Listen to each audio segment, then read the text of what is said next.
coordinator of Inter-American Affairs, presents São Paulo, the fastest growing city in the world.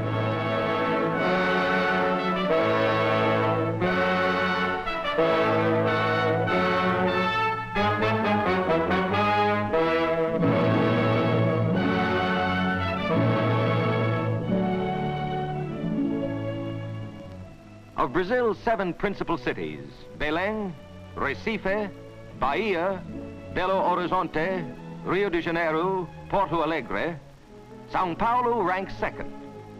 Situated about 300 miles from Brazil's largest city, world-renowned Rio de Janeiro, about 50 miles inland from Brazil's largest port, Santos, the city of São Paulo, with its 1,300,000 inhabitants, is today the leading industrial city in Latin America.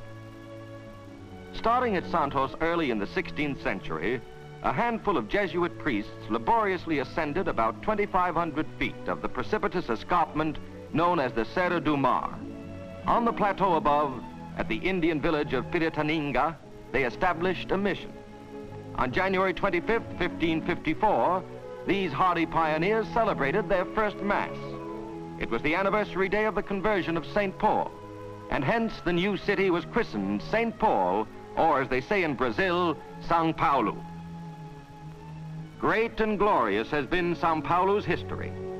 The Ipiranga Monument, built and dedicated to freedom. Here on September 7th, 1822, young Prince Regent Pedro of Portugal rose in his stirrups and raised the famous cry, "Independence or death," which made Brazil forever free of Portugal. On a hilltop overlooking this monument, appropriately stands the Ipiranga Museum, one of Brazil's notable cultural institutions and housing an historic record of over 400 years of Brazil's civilization.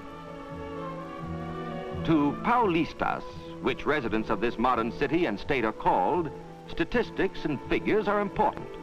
For instance, a visitor will quickly learn that in 1920, São Paulo's population was 579,000, but that in 1940, it was more than doubled, 1,330,000.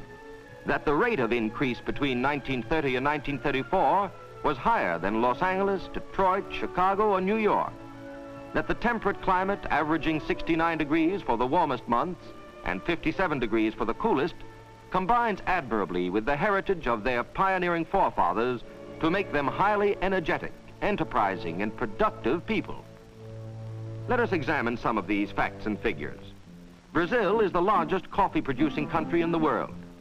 60 to 70% of Brazil's coffee is grown in the rich red soil of the state of São Paulo. Brazil is 4th in world cotton production, and again São Paulo is her foremost producer.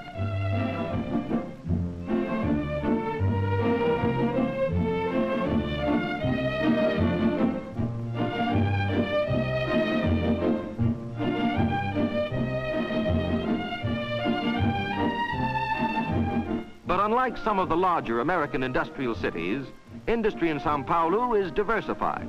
The list is long. A modern wire and cable factory employing 2,500 people.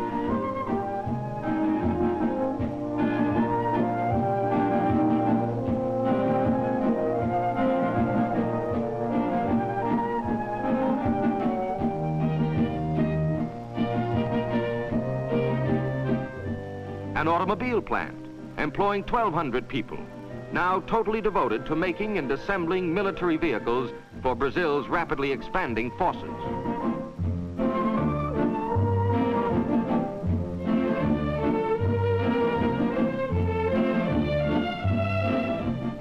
A tire factory employing 1,350 people. The crude rubber is from Brazil's state of Amazonas.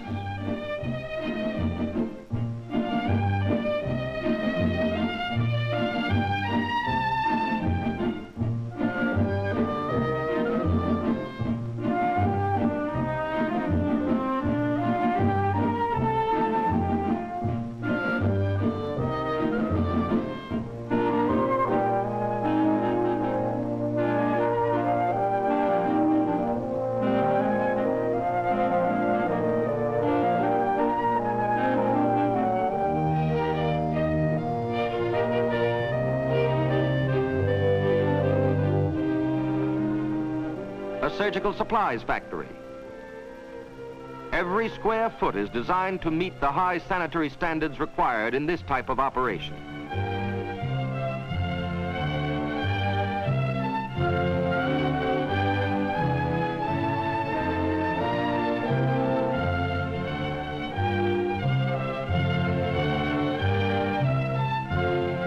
A shell casings plant. Each casing is earmarked for the axis.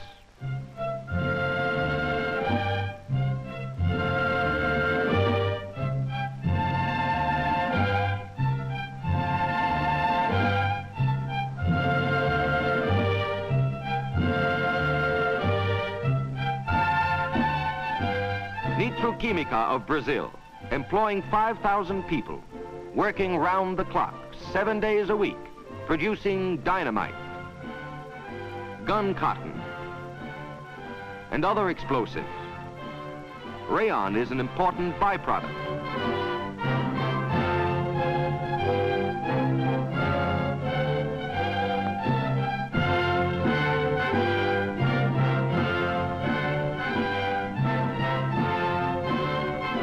Pharmaceutical and biological products.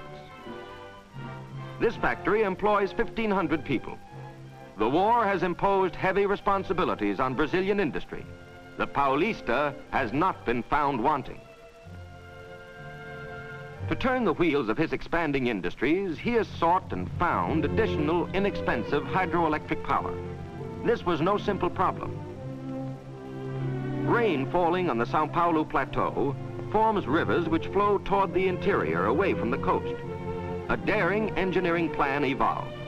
Why not harness these rivers, stem their flow, back the waters to the rim of the plateau, and then send them rushing down the steep escarpment of the Cerro do Mar to a hydroelectric plant below?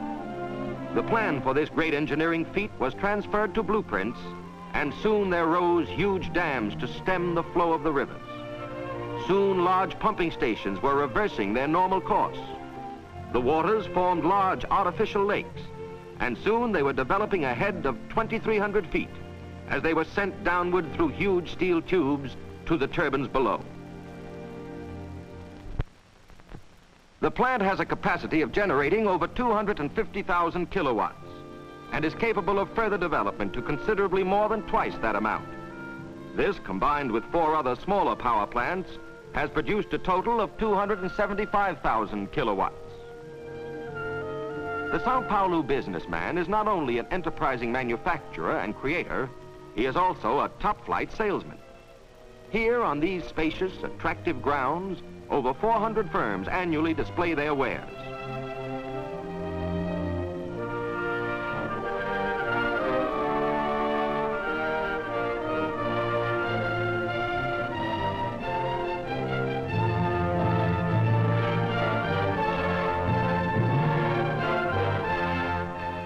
Appropriately, tribute is paid to world-renowned inventors and scientists, among whom are Edison, Santos Dumont, Pasteur, and James Watt.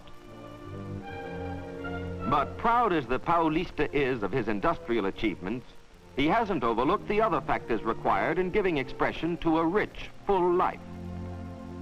He has erected beautiful houses of worship.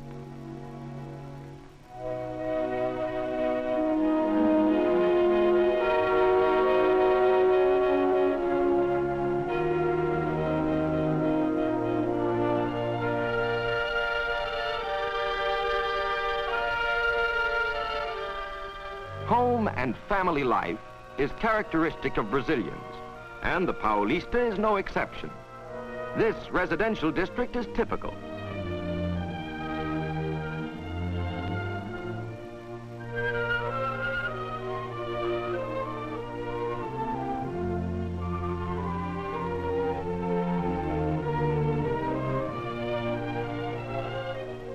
For the apartment house dweller, he has built modern and novel buildings designed for comfort and good living.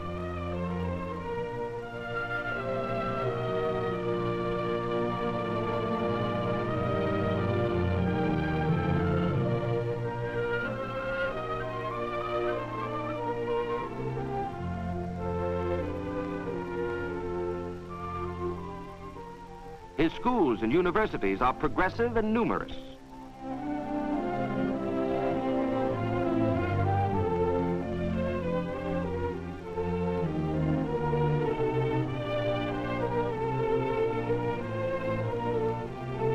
Butantan, famous the world over for its snake serums, is one of many of his institutions devoted to scientific research.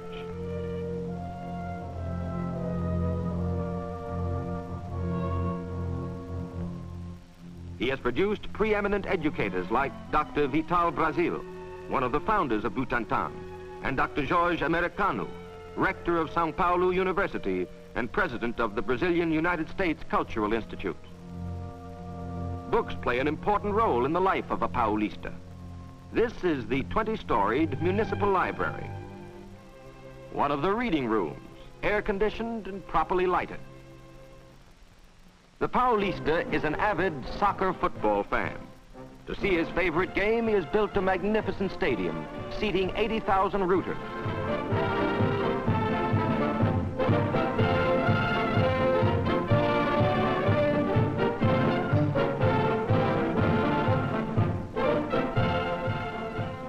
Throughout the city, he has provided his children with numerous playgrounds and large outdoor swimming pools. All activities are supervised by teachers and attendants.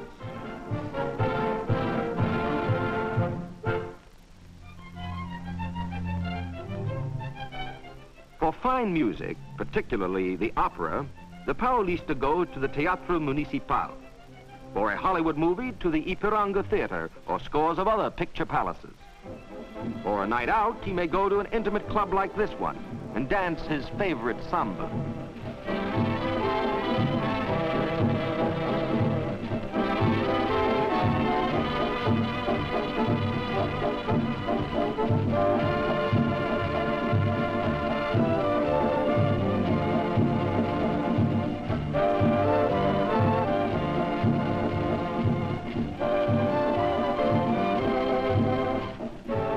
Wife or daughter, he's built large department stores like this one, or smart exclusive shops like these.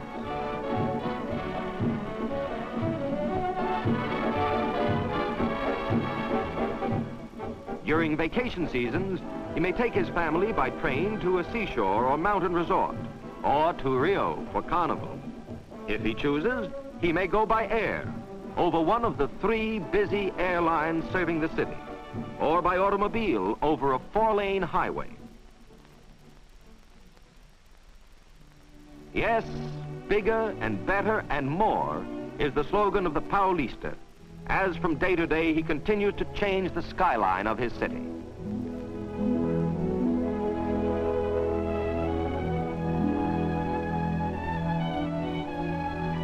Reflecting the spirit of Ramos Azevedo, São Paulo's great architect and builder, the Paulista is building new streets, new viaducts, tunnels, avenues, business buildings, apartments and hotels,